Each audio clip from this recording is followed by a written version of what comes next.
Rejoignez les chroniques de Reddit et plongez dans d'autres récits, mais d'abord, écoutez celui-ci. Je m'appelle Lena Whitaker, et j'avais 32 ans quand ma sœur a transformé mon expulsion en une fête de jardin. Je suis revenu ce samedi après-midi pour récupérer un dernier carton, rien de plus. Et au moment où je me suis garé, j'ai vu une immense banderole rouge tendue en travers de la cour qui disait « Adieu la profiteuse ». Le barbecue fumait, la musique jouait, les voisins tenaient des assiettes en carton, et tout le monde avait l'air d'avoir attendu mon arrivée pour que le vrai spectacle commence. Mon père était déjà ivre, agitant une bière comme s'il portait un toast, criant que je n'avais pas de carrière, pas de dignité, et que ma mère avait gaspillé des années à nourrir une femme adulte qui aurait dû comprendre la vie depuis longtemps. Ma sœur se tenait près du patio avec le plus grand sourire sur le visage, comme si m'humilier était la tradition familiale dont nous étions les plus fiers. Puis ricanement, elle a pris un hot-dog et l'a jeté sur ma voiture. Il a heurté la portière et a glissé lentement pendant que les gens riaient. Elle a crié que je devrais prendre ma dernière aumône et partir. Je me souviens du calme étrange en moi. Ni tristesse, ni peur, juste une pensée claire, ils croient vraiment que je suis le fardeau. Alors je n'ai pas crié. Je ne me suis pas expliqué. Je ne leur ai pas offert la crise de nerfs qu'ils espéraient. J'ai levé mon téléphone, pris une photo bien nette de cette banderole et de chaque personne la clamant en dessous, j'ai mis mon dernier carton dans le coffre et je suis parti. Ils riaient encore quand j'ai tourné au coin de la rue. Le lendemain matin, mon téléphone n'arrêtait pas de sonner. Ma sœur a envoyé un SMS, « Parle. » Tout de suite. Mon père a écrit, « J'étais ivre. » Je ne pensais rien de tout ça.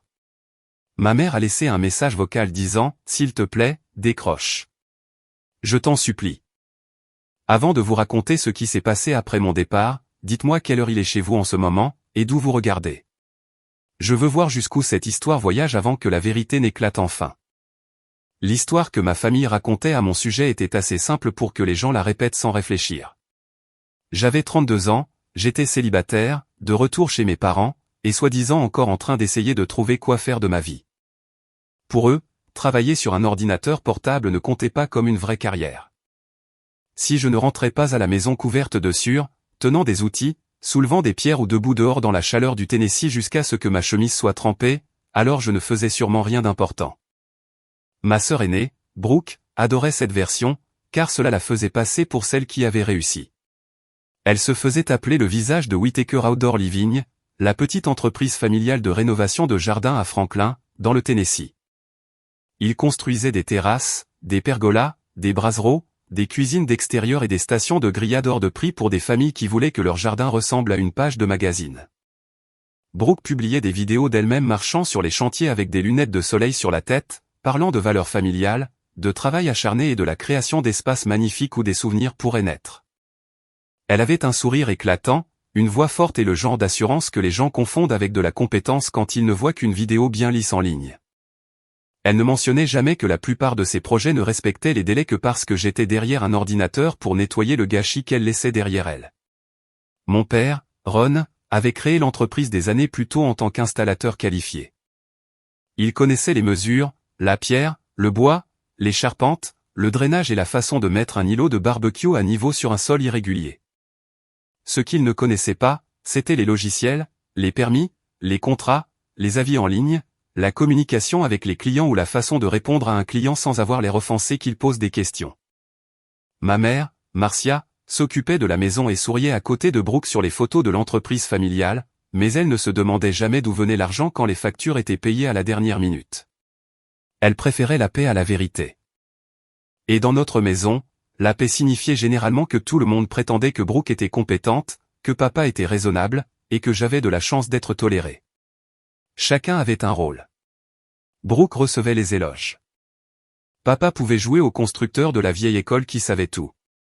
Maman pouvait croire que sa famille était encore respectable. Et moi, je devais être invisible.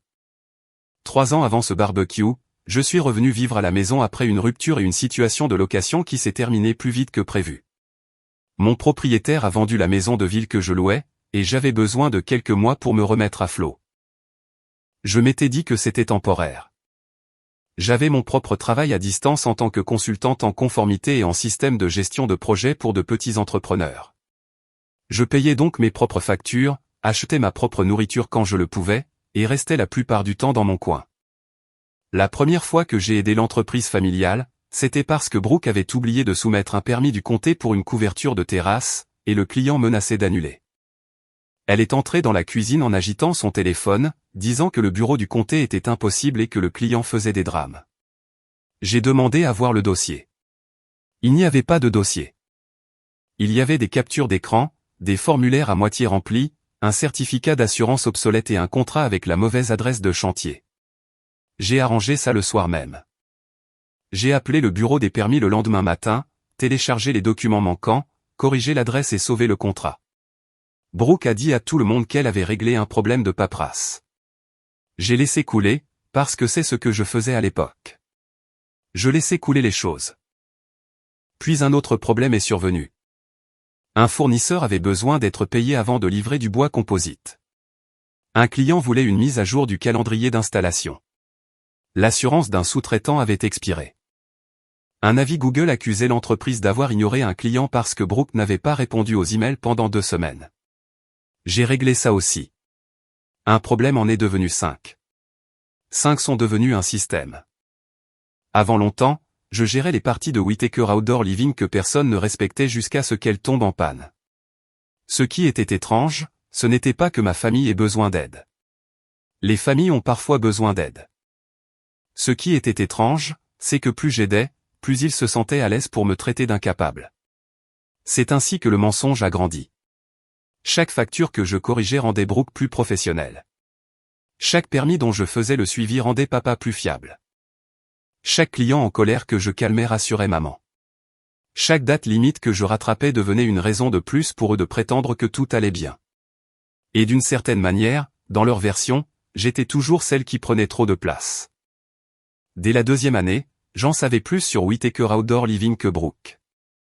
Et c'était la vérité que personne dans cette maison ne voulait prononcer à voix haute. Je savais quel fournisseur livrait toujours en retard à moins de confirmer la commande 2 fois. Je savais quel inspecteur du comté préférait les appels matinaux, parce qu'après le déjeuner, il ne répondait plus. Je savais quel sous-traitant était excellent en maçonnerie mais terrible pour le nettoyage, quel client avait besoin de mise à jour hebdomadaire, quel chantier était sous-évalué. Et quelles photos Brooke publiait en ligne provenaient en fait de projets que j'avais sauvés de demandes de remboursement désastreuses. Je savais quels propriétaires étaient patients, lesquels étaient à un appel manqué de laisser un avis désastreux, et quels chefs de projet d'autres entreprises respectaient discrètement notre travail uniquement parce qu'ils s'adressaient généralement à moi. J'ai mis en place un système de suivi des prospects car Brooke perdait les demandes de renseignements des clients dans ses messages privés. J'ai créé une liste de contrôle pour chaque type de projet afin que les installateurs arrêtent de se pointer sans le bon matériel. J'ai rédigé des modèles de mai pour que Brooke arrête de paraître sur la défensive quand les clients posaient des questions normales. J'ai organisé les dossiers de permis par comté, statut de paiement, date d'installation et délai d'inspection. J'ai défini des rappels pour les renouvellements d'assurance parce que papa avait un jour envoyé une équipe sur un chantier avec un certificat expiré, et avait agi comme si le client en faisait tout un plat pour s'en soucier.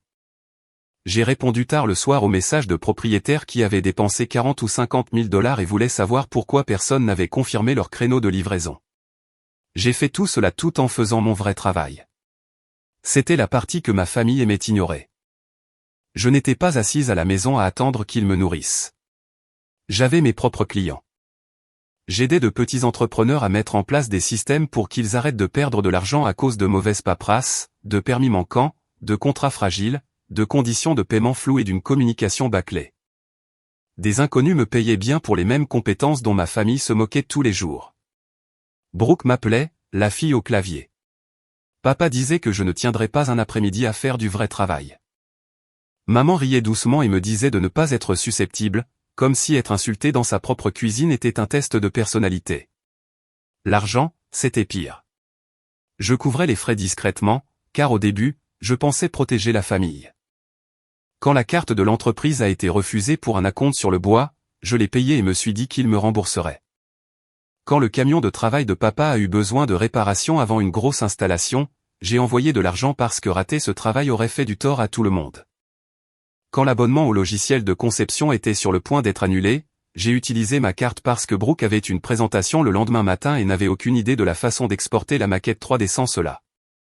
Quand la facture d'électricité de la maison était en retard, maman a dit qu'elle était gênée et m'a demandé de ne rien dire à papa, alors j'ai payé. Quand un client a exigé un remboursement parce que Brooke lui avait donné une mauvaise date de début, j'ai négocié un avoir partiel et payé les frais de livraison express qui l'ont empêché de partir. J'ai même payé une fois une commande de pierre de remplacement parce que papa avait mal pris ses mesures et que Brooke avait essayé de rejeter la faute sur le fournisseur. Rien de tout cela ne semblait dramatique sur le moment. C'est comme ça que l'on se fait piéger. On ne nous demande généralement pas de porter toute la montagne d'un coup. On nous tend une pierre à la fois, jusqu'au jour où l'on réalise que tout le monde marche librement parce que le poids est sur notre dos. Je tenais des registres parce que mon travail m'avait appris à tenir des registres, pas parce que je planifiais une vengeance depuis le début. Virement bancaire, reçu, capture d'écran, confirmation de paiement, SMS, sauvetage de clients, note de projet. L'argent direct que j'avais injecté dans l'entreprise et le foyer avait fini par dépasser 78 000 $. Si je comptais mon travail non rémunéré, même à un tarif de consultante très prudent, le total grimpait bien plus haut. Mais dans cette maison, la vérité ne comptait pas à moins que Brooke ne puisse la publier comme sa propre réussite. Elle se tenait dans le jardin lors des barbecues familiaux, disant aux invités qu'elle avait bâti la marque de l'entreprise à partir de rien. Papa hochait la tête fièrement. Maman disait que Brooke avait toujours été la plus ambitieuse. Parfois, je me tenais juste là, tenant un plateau de nourriture que j'avais acheté, écoutant mon propre travail être offert à quelqu'un d'autre comme un cadeau de fin de soirée. Le plus cruel n'était pas qu'ils oubliaient de me remercier. C'était qu'ils se mettaient en colère chaque fois que mon utilité les faisait se sentir démasqués. Si je corrigeais Brooke gentiment, elle disait que j'étais jalouse. Si je rappelais une échéance à papa, elle me traitait de petite chef. Si je demandais à maman pourquoi personne ne reconnaissait jamais ce que je payais, elle disait, dans cette famille, on ne tient pas les comptes. Cette phrase était devenue son bouclier, mais seules certaines personnes n'avaient pas le droit de tenir les comptes. Brooke tenait les comptes à chaque fois que j'utilisais la salle de bain des invités trop longtemps. Papa tenait les comptes à chaque fois qu'il voyait ma voiture dans l'allée et décidait que je n'avais pas avancé dans la vie. Maman tenait les comptes à chaque fois qu'elle mentionnait les courses, l'électricité ou la chance que j'avais d'avoir un toit. Ils comptaient tout ce qu'ils pensaient que je leur devais. Ils trouvaient ça laid seulement quand je comptais ce qu'ils m'avaient pris. La semaine où tout a changé a commencé avec une cliente nommée Madame Callahan. Elle et son mari payaient pour un projet complet d'aménagement de jardin avec une terrasse couverte, une cuisine extérieure, un muret en pierre pour s'asseoir, un barbecue encastré et de l'éclairage. C'était le genre de projet que Brooke adorait, car les photos auraient l'air chères en ligne. C'était aussi le genre de projet que Brooke détestait gérer, car les clients fortunés exigent des détails, et les détails, c'est là que Brooke commençait toujours à s'effondrer. Le dossier Callahan était un désastre quand je l'ai trouvé. 2 versions du plan de conception, une pièce jointe de permis manquante, une facture de fournisseur non payée, un sous-traitant programmé pour la mauvaise semaine. Brooke avait promis une date de début qu'elle ne pouvait pas tenir. Le kit d'éclairage dans la proposition ne correspondait pas à celui du devis. Le modèle de barbecue indiqué dans l'email du client était différent de celui commandé au fournisseur. J'ai passé 3 nuits à tout nettoyer. J'ai envoyé le dossier de permis corrigé. J'ai confirmé le fournisseur. J'ai refait le calendrier du client. J'ai écrit à Brooke une mise à jour claire qu'elle pourrait envoyer comme si elle venait d'elle. Elle n'a même pas changé la formulation. Elle l'a copié, envoyé, et a dit plus tard à papa qu'elle avait sauvé le projet Callahan grâce à son leadership. Quelque chose en moi est devenu très silencieux après ça. Pas en colère de manière bruyante. Fini, d'une manière calme. À peu près au même moment, j'ai surpris Brooke dans la cuisine en train de parler à un voisin. Elle a dit, Lena a besoin d'un coup de pied aux fesses. Elle a pris trop ses aises ici. Oust. Le voisin a demandé si je l'aidais toujours avec l'entreprise. Brooke a ri et a dit, elle répond à quelques emails. Ça l'occupe. C'est la phrase qui a tout déclenché. Non pas parce que c'était la pire chose qu'elle ait jamais dite, mais parce que cela prouvait qu'elle comprenait exactement comment rabaisser mon travail. Elle n'était pas confuse. Elle n'était pas inconsciente. Elle avait appris à me minimiser en public pour pouvoir m'utiliser en privé. Ce soir-là, j'ai ouvert un nouveau dossier sur mon ordinateur portable et je l'ai nommé « Dossier final ». J'ai établi une chronologie remontant à 30 mois. J'y ai joint des relevés bancaires, des captures d'écran, des confirmations de factures, des SMS de Brooke me demandant de réparer les choses, des messages de maman me demandant de couvrir des factures, et des photos de tableaux de suivi de chantier que j'avais créés. J'ai exporté des rapports de prospects montrant que le temps de réponse aux clients s'était amélioré après que j'ai repris la boîte de réception. J'ai sauvegardé des captures d'écran d'avis où des clients remerciaient l'entreprise pour une communication qui venait de moi. J'ai fait des totaux prudents parce que je connaissais ma famille. Si j'arrondissais un seul chiffre à la hausse, ils utiliseraient cette minuscule faille pour nier tout le reste. Pendant que je montais le dossier, je préparais mon départ. L'un de mes clients extérieurs, un groupe d'entrepreneurs basé à Denver, m'a offert un contrat plus solide. Un meilleur salaire, des horaires clairs, des missions écrites, du respect. J'ai signé le contrat sans le dire à personne. J'ai trouvé un petit appartement et payé la caution. J'ai loué un garde-meuble près de l'autoroute et j'ai commencé à déménager mes affaires par lot. Les manteaux d'hiver d'abord, puis les livres, puis mon deuxième écran, puis les articles de cuisine que j'avais achetés avec mon propre argent, puis les dossiers personnels, les vieilles photos. Les déclarations d'impôts et la boîte de choses que je ne voulais pas que Brooke touche si elle se mettait en colère. J'ai emporté les documents qui comptaient le plus et j'ai laissé derrière moi les choses qu'il ne me ferait pas mal de perdre. Au moment où Brooke a décidé que je devais partir, la moitié de ma vie avait déjà disparu de cette maison. Elle l'a annoncé un vendredi matin pendant que je passais en revue le tableau de bord d'un client. Elle se tenait dans l'encadrement de la porte, les bras croisés, et a dit que la famille avait parlé. J'avais jusqu'au samedi après-midi pour prendre mon dernier carton et commencer à agir comme une adulte. Papa ricanement se tenait derrière elle, feignant que la décision relevait de la discipline et non du fait qu'il aimait avoir quelqu'un à mépriser. Maman refusait de croiser mon regard. Elle a dit, peut-être que ça t'aidera à grandir. Je les ai regardés chacun à leur tour et j'ai compris quelque chose qui m'a libéré. Ils ne voulaient pas que je sois indépendante. Ils voulaient m'humilier. Ils voulaient que je sois assez petite pour avoir besoin du pardon de personnes qui avaient vécu de mon silence. Alors j'ai hoché la tête. J'ai dit, très bien. Ça a déçu Brooke. Elle voulait une dispute. Elle voulait des larmes. À la place, elle a eu droit à de la logistique. Avant de quitter cette pièce, j'ai envoyé un email de mon compte personnel à Brooke et j'ai mis la boîte de l'entreprise en copie. Il disait qu'avec effet immédiat, je ne fournirai plus aucun soutien administratif, de suivi de permis, de communication client, de logiciel, de fournisseurs, de paiement ou d'urgence non rémunérés pour Whitaker Outdoor Living. J'ai retiré ma carte personnelle de tous les comptes de facturation de secours où elle n'avait jamais eu sa place de toute façon. Je me suis déconnecté des outils partagés liés à mon email. J'ai exporté mes fichiers personnels. Je n'ai pas supprimé les dossiers de l'entreprise. Je n'ai rien abîmé. J'ai simplement cessé d'être le système caché. Brooke n'a jamais lu l'email attentivement. Elle était trop occupée à préparer le barbecue. Pour elle, la banderole était la punition.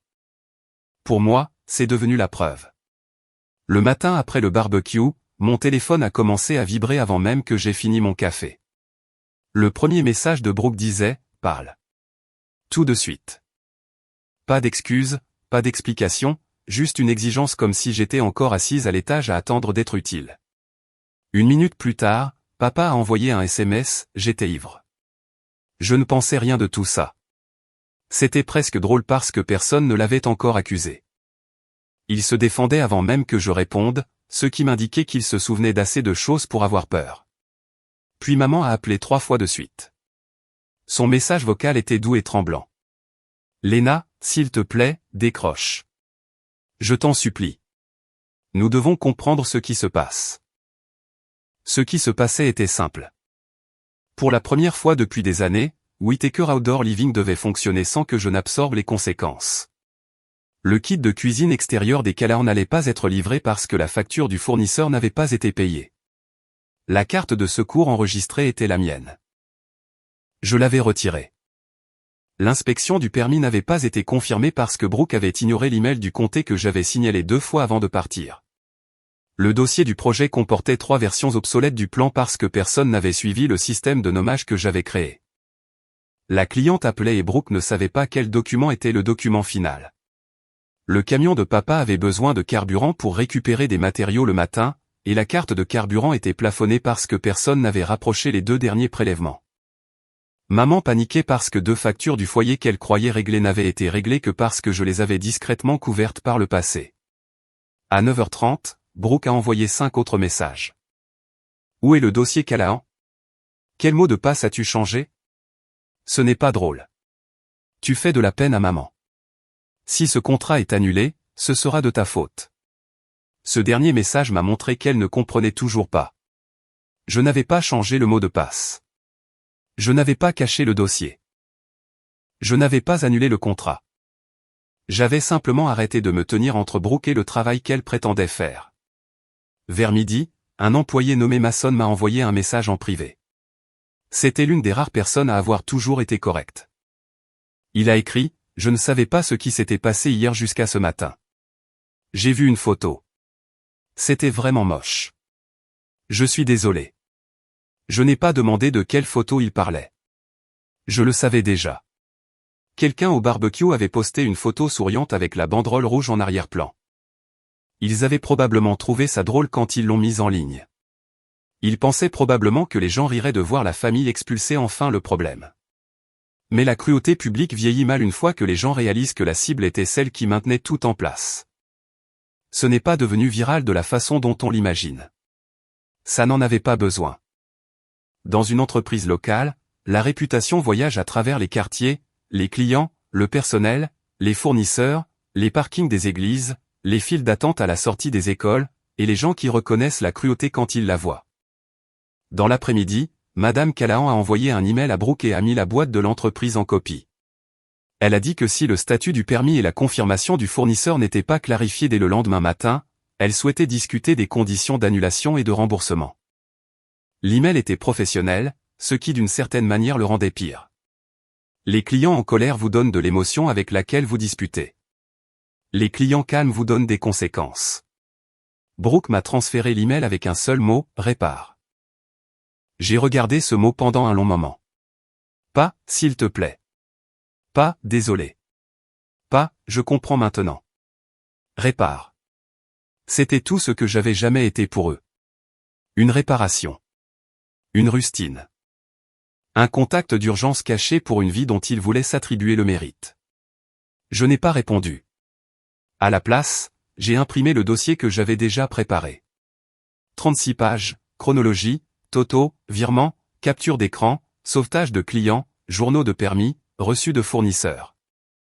Des emails où Brooke me suppliait de l'aider et prétendait plus tard l'avoir fait elle-même. J'ai ajouté une page de plus ce matin-là avec des captures d'écran de ces textos des dernières heures, parce qu'ils prouvaient le même schéma mieux que n'importe quel discours. Tout à la fin, j'ai placé la photo que j'avais prise sous la banderole. Tout le monde souriant. Tout le monde certain de me regarder perdre. Ce soir-là, maman a laissé un dernier message vocal. Elle pleurait encore plus fort cette fois. Elle a dit: « Quoi qu'on ait fait, on peut en parler. S'il te plaît, ne punis pas toute la famille. » J'ai failli la rappeler. Ce vieux réflexe m'a traversé comme un fantôme. La calmer. Lui expliquer. Rendre les choses plus faciles. Protéger la maison de la tempête, même si la maison avait contribué à la créer. Puis je me suis souvenu du hot-dog glissant sur la portière de ma voiture pendant qu'il riait. Je me suis souvenu de papa disant que ma mère avait gaspillé des années à me nourrir. Je me suis souvenu du visage de Brooke sous cette banderole, fier d'elle. Alors j'ai envoyé un seul texto dans la discussion de groupe, lundi, midi, lieu public.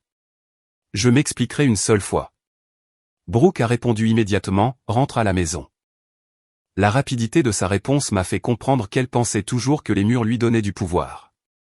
Elle voulait toujours la cuisine familiale, les chaises familières, maman pleurant dans un coin, papa élevant la voix, Brooke se tenant au-dessus de moi comme un juge. J'ai répondu: « Non. Tu voulais un public quand je suis parti. Tu pourras gérer une table quand tu demanderas pourquoi. » J'ai choisi un dîner près de l'autoroute parce qu'il y avait assez de monde pour garder tout le monde sous contrôle, et qu'il était assez ordinaire pour rendre leur représentation ridicule. Brooke est arrivée la première, ce qui m'a indiqué qu'elle n'avait pas beaucoup dormi. Elle portait un blazer comme s'il s'agissait d'une réunion d'affaires, mais ses yeux étaient gonflés et sa mâchoire serrée. Papa s'est assis à côté d'elle, sobre et embarrassé, fixant un café auquel il n'avait pas touché. Maman s'est assise de l'autre côté, des mouchoirs à la main, déjà prête à pleurer si l'effet devenait trop lourd. Je me suis glissé sur la banquette en face d'eux et j'ai posé le dossier sur la table. Brooke l'a regardé comme si le papier l'avait personnellement trahi. Elle a dit, si c'est à propos d'hier, c'était une blague qui est allée trop loin. J'ai dit, il ne s'agit pas d'une blague. Il s'agit de la différence entre la façon dont vous m'avez appelé et ce que j'ai porté. Elle a levé les yeux au ciel, mais elle a ouvert le dossier. La première page était un résumé. Soutien financier direct, 78 419 $. Estimation prudente du travail non rémunéré, plus de 120 000 $. Sauvetage de clients, 47. Permis, 19. Litige fournisseur résolu, 11. Emplois annulés évités, 6. Brooke s'est figé. Papa s'est penché en avant. Maman a murmuré, Lena. Je lui ai dit de ne pas prononcer mon nom de cette façon à moins qu'elle ne soit prête à lire. La serveuse est passée pour demander si nous avions besoin de quelque chose, et pendant quelques secondes, tous les trois ont eu l'air douloureusement normaux, comme n'importe quelle autre famille ayant un déjeuner tendu. C'était la partie étrange. Les gens qui vous font du mal ne ressemblent pas toujours à des monstres en public. Parfois, ils ont l'air fatigués, effrayés et ordinaires, c'est pourquoi il faut des preuves pour vous empêcher de vous adoucir trop tôt. Brooke a tourné la page trop vite et a dit que les chiffres étaient gonflés. J'ai demandé lequel. Elle a pointé du doigt les paiements du logiciel de conception. Je lui ai montré les reçus. Elle a pointé du doigt les frais de fournisseur. Je lui ai montré les SMS où elle m'avait demandé de les couvrir jusqu'à vendredi. Elle a pointé du doigt l'estimation de la main-d'œuvre et a dit, tu ne peux pas faire payer ta famille pour de l'aide. Je l'ai regardé et j'ai dit, alors tu ne peux pas traiter un membre de ta famille de profiteuse pour avoir aidé. Papa s'est agité sur son siège. Je suis passé à sa section ensuite. Réparation du camion. Virement pour le carburant. Paiement en urgence pour la collecte de matériaux. Un rappel de renouvellement d'assurance qu'il avait ignoré jusqu'à ce que je m'en charge. Son visage a changé quand il a vu le reçu de la réparation du camion, parce qu'il se souvenait de ce jour-là. Il avait remercié Brooke d'avoir trouvé un moyen de garder le camion sur la route. Brooke ne l'avait jamais corrigé. La section de maman était plus petite, mais plus laide d'une autre manière. Facture d'électricité. Courses. Mensualité de la maison couverte pendant quelques jours quand elle disait que l'argent se faisait rare. Des messages privés me disant de ne pas le dire à papa. Elle a commencé à pleurer pour de vrai à ce moment-là, mais j'avais appris que les larmes ne sont pas toujours synonymes de prise de responsabilité. Parfois, c'est juste le son que font les gens quand le miroir fonctionne enfin. Brooke a trouvé la photo à la fin. La banderole. Le jardin. Papa avec la bière. Maman près de la table. Brooke debout devant comme si elle avait planifié une fête de la victoire. Son visage a pâli d'une manière que l'argent n'avait pas provoquée. Elle comprenait l'image bien mieux que la vérité. Elle a demandé, pourquoi as-tu pris ça? J'ai répondu, parce que je savais que tu mentirais sur ce qui s'est passé. Papa s'est raclé la gorge et a dit qu'il était ivre. Je me suis tourné vers lui et j'ai dit, tu étais assez sobre pour t'assurer que tout le monde t'entende. Il a baissé les yeux à nouveau. Maman a dit, nous étions frustrés. Nous pensions que tu avais besoin d'un coup de pouce. J'ai répondu, non. Vous vouliez donner un spectacle. Brooke a alors craqué. Elle a dit que j'appréciais ça. Que j'avais attendu que l'entreprise rencontre des difficultés pour pouvoir me sentir puissante. Que si le projet Callahan s'effondrait, des gens pourraient perdre leur travail. C'était ça. Le cercle de la culpabilité qui s'élargissait exactement comme prévu. Les employés. Les clients. La famille. Les factures. La survie de chacun reposait soudainement à nouveau sur mes épaules. Je l'ai laissé terminer, parce que l'interruption avait toujours été leur arme, pas la mienne. Puis j'ai demandé, quand tu as jeté ce hot-dog sur ma voiture, tu t'inquiétais pour les employés, à ce moment-là? Quand papa a crié que maman avait gaspillé des années à me nourrir, tu pensais aux clients? Quand vous étiez sous cette banderole en train de rire? C'était pour le bien de l'entreprise. Brooke a détourné le regard en premier. C'était la première victoire. J'ai sorti une deuxième enveloppe de mon sac et je l'ai posée à côté du dossier. Brooke l'a ouverte avec méfiance. À l'intérieur, il y avait des noms et des numéros. Un comptable. Un coursier pour les permis. Un consultant en CRM. Un avocat pour petites entreprises. Un spécialiste du paiement des fournisseurs. Un courtier en assurance. Brooke a fixé la liste et a dit, « Qu'est-ce que je suis censé faire de ça ?» J'ai répondu, « Payer des professionnels pour le travail que tu disais à tout le monde que je ne faisais pas, ça l'a frappé plus durement que je ne le pensais. » Non pas parce qu'elle se sentait désolée. Parce que payer des gens prouverait que ce travail avait de la valeur. Papa a fini par demander ce que je voulais. Cette question m'a presque rendu triste. Il pensait encore qu'il s'agissait d'une négociation. Ricanement, il pensait que j'étais venu avec un prix. J'ai dit, je veux que vous arrêtiez de m'appeler une profiteuse. Je veux que vous arrêtiez de dire aux gens que je n'ai rien apporté. Je veux que vous compreniez que je ne reviendrai pas pour réparer votre entreprise, vos factures, vos emails, vos permis, vos appels clients. Ni votre culpabilité. Maman a murmuré que nous étions une famille. J'ai répondu, la famille aurait dû compter avant la banderole. Brooke m'a regardé avec une pure colère à ce moment-là, celle qui survient quand quelqu'un perd le contrôle de la personne qui l'a sous-estimé. Elle a dit, si tu nous laisses comme ça, nous risquons de tout perdre. Je me suis levé, j'ai pris mes clés et je l'ai regardé droit dans les yeux. Alors peut-être que vous n'auriez pas dû célébrer la perte de la personne qui savait comment tout fonctionnait. Papa a prononcé mon nom une fois, plus doucement que je ne l'avais jamais entendu le faire. Je ne me suis pas retourné. Maman a commencé à pleurer de plus belle. Brooke n'a rien dit, car pour une fois, il n'y avait aucune version de l'histoire où elle passait pour l'héroïne. Je suis sorti avant qu'aucun d'eux ne puisse transformer mon départ en une nouvelle dispute. Pour la première fois depuis des années, j'ai quitté une conversation familiale sans rien porter qui leur appartienne. Le projet Callahan a été annulé 3 jours plus tard. Non pas parce que j'y ai touché. Non pas parce que je l'ai saboté. Parce que Brooke n'a pas pu fournir de mise à jour claire sur le permis, que le fournisseur n'a pas voulu livrer les matériaux sans paiement, et que la cliente avait déjà vu assez de comportements non professionnels pour faire confiance à son instinct. Son avis a été court, calme et dévastateur. Mauvaise communication, manque de coordination et comportement inquiétant de la part de la direction de l'entreprise. Dans une entreprise basée sur la confiance locale, ce genre d'avis ne fait pas de bruit, il se propage. Un autre client a reporté un projet de pergola. Un fournisseur a placé Whittaker Outdoor Living sous condition de prépaiement. Mason a démissionné après que Brooke l'ait blâmé pour une erreur de planning qui venait de ses propres notes. Papa a essayé de retourner sur le terrain à plein temps, mais il était plus vieux, plus lent, et trop fier pour admettre que l'entreprise avait dépassé la façon dont il la dirigeait autrefois. Maman a continué à m'appeler depuis des numéros masqués jusqu'à ce que je les bloque, eux aussi. La photo de la banderole n'est pas devenue un scandale national. Elle a fait quelque chose de plus réaliste et de plus douloureux. Elle a circulé discrètement au sein même du cercle que Brooke avait passé des années à essayer d'impressionner. Un voisin l'a envoyé à quelqu'un de l'association de quartier. Quelqu'un d'autre a reconnu le logo de Whittaker Outdoor Living sur la chemise de Brooke. Un ancien client m'a envoyé un message et a dit « Je suis désolé. Je n'en avais aucune idée. » Un vendeur local a arrêté de plaisanter avec papa au comptoir des fournitures. Les gens n'avaient pas besoin d'une longue explication. Ils voyaient une entreprise familiale qui vendait des souvenirs de jardin, utilisant un jardin pour humilier l'un des leurs. Cette contradiction a fait plus de dégâts que n'importe quel discours que j'aurais pu prononcer. En l'espace de 2 mois, Brooke n'était plus le visage public de l'entreprise. Elle a appelé cela « prendre du recul pour restructurer ». Tout le monde n'était pas dupe.